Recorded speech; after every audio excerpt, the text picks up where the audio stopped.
लालची समोसे वाला। गोविंदपुर नाम के एक गांव में जिग्नेश नाम का एक व्यक्ति अपने ठेले पर चाय बेचा करता था। जिग्नेश रोज सुबह सुबह चाय बेचने की तैयारी में लग जाता और देर रात तक चाय बेचा करता था। जिग्नेश के यहाँ चाय पीने के लिए बहुत लोग आया करते थे। हे भगवान, तेरा लाख लाख शुक्र है, मेरा धंधा इतना अच्छा चल रहा है, बस ऐसे ही कृपा बनाए रखना। उसी गांव में मोहन नाम का व्यक्ति उसके धंधे को देखकर बहुत चिढ़ता था। मोहन ने एक बार सोचा, इसका धंधा तो बहुत अच्छा चल रहा है, अगर मैं इसके सामने अपना ठेला लगाना शुरू कर दूं तो इसका धंधा बंद कर दूंगा। मोहन ये सोचकर खुशी खुशी अपनी पत्नी के पास जाता है और उससे कहता है, यार मैं सोच रहा हूँ क्यों ना मैं भी एक चाय का ठेला लगा लूं।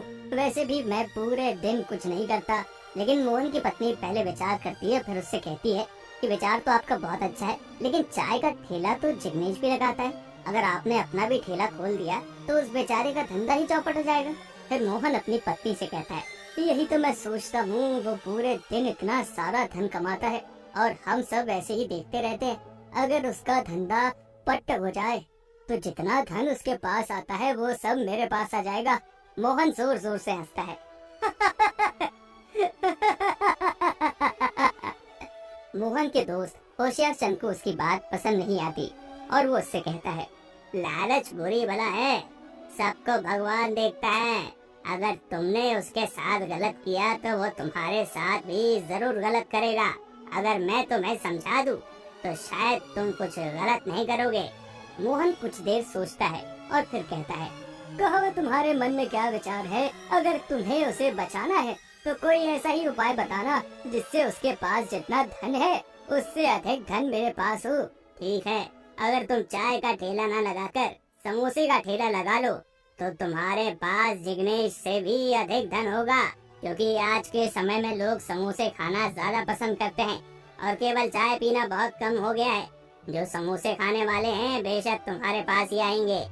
अब तो सर्दियाँ भी हैं, सर्दियों में तो समोसे बहुत बड़ी तादाद में बिकते हैं, इसलिए तुम मेरी बात मानो तो समोसे का ठेला ही खोल लो। मोहन को होशियार चंद का सुझाव बहुत पसंद आता है और वो फिर उससे कहता है, होशियार चंद, तुम्हारा नाम बस होशियार चंद नहीं है, तुम वास्तव में होशियार हो। तुम्हारा सुझाव मुझे बहुत पसंद आया। मैं आज ठेले का इंतजाम करता हूँ और कल से ठेला लगाना शुरू कर लूंगा। मोहन अपने दोस्त के पास से खुशी खुशी घर जाता है।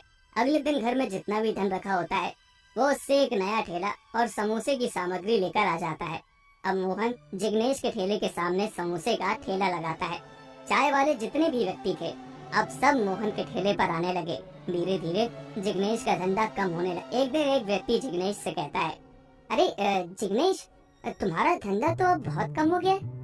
अगर तुम भी मोहन की तरह अपने ठेले पर समोसे रखना शुरू कर दो तो तुम्हारा भी धंधा अच्छा चलेगा।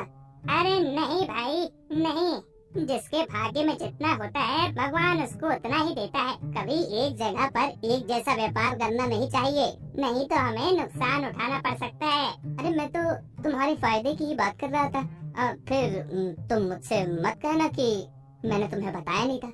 राजीव जिग्नेश को समझाकर घर चला जाता है। कई दिन बीत जाते हैं और ठंड बढ़ती ही जाती है। एक दिन बहुत ठंड हो रही होती है तो मोहन आलू लेने के लिए आलू की फैक्ट्री पहुंचता है। फैक्ट्री का मालिक अर्नब उससे कहता है, तुम मुझसे रोज आलू ले जाते हो और ठंड की वजह से आलू महंगा भी हो गया है। मेरे पास कुछ खराब आलू पड़े हैं, तुम चाहो तो सस्ते दामों में तुम्हें बेच दूंगा। मोहन के मन में लालच आ जाता है। ठीक है, मैं ले जाता हूँ, लेकिन तुम ये बात किसी से मत कहना। अर्नब मोहन की बात से सहमत हो जाता है और वो उसको बहुत कम दामों में खराब आलू दे देता है। मोहन खराब आलू अपने ठेले पर ले जाता है और समोसे कम दामों में बेचने लगता है। ठंड होने की वजह से उस दिन मोहन के समोसे बहुत बिकते हैं, लेकिन जिग्नेश के चाय को कोई नहीं खरीदता। जिग्नेश बहुत दुखी हो जाता है और अपने चाय के ठेले को लेकर घर चला जाता है।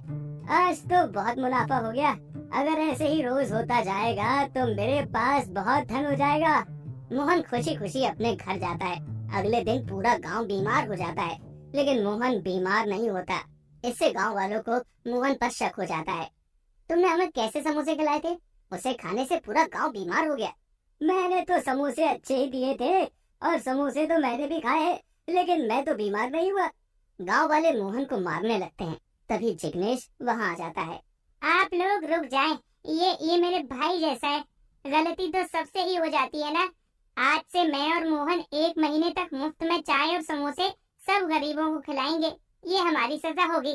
मोहन जिग्नेश को गले से लगा लेता है और फिर कहता है, माफ करना मेरे भाई, मैंने तुमको हमेशा ही नीचा दिखाया, मगर तुमने आज मेरी इतनी बड़ी मदद कर दी।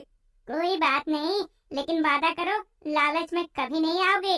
मोहन जिग्नेश को वादा करता है कि वो कभी भी लालच में आकर लोगों के स्वास्थ्य से खिलवाड़ नहीं